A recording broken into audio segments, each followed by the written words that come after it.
since the start of the war in Ukraine back in February, the U.S. military has added an additional 20,000 troops to the European theater, taking the total there to around 100,000. And many of those troops are in Eastern Europe. Only on CBS Mornings, we are getting a look at the U.S. forces closest to the fighting in Ukraine, supporting NATO allies and sending a very clear message to Russia.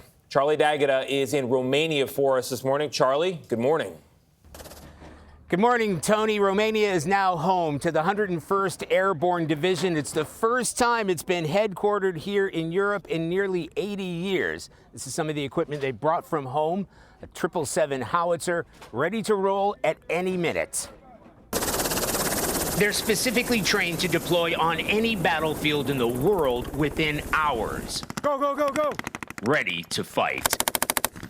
The reason one of America's most elite air assault divisions has been sent right here, right now. We joined Deputy Commander Brigadier General John Lubis and Colonel Edwin Mathaidis, commander of the 2nd Brigade Combat Team, on board a Black Hawk helicopter for an hour's chopper ride to the very edge of NATO territory, around 3 miles from the border with Ukraine.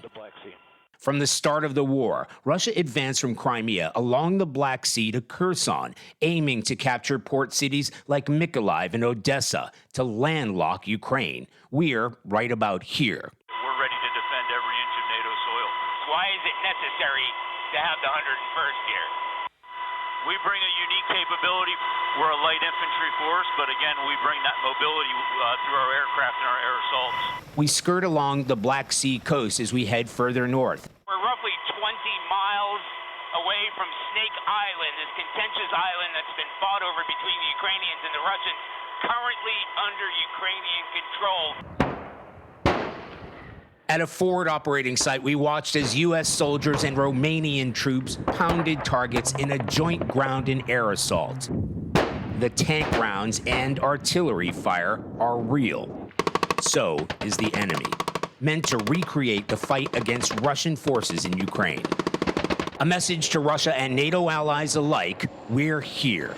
The real meaning for me to have the American troops here is like if you were to have allies in Normandy before any enemy was there.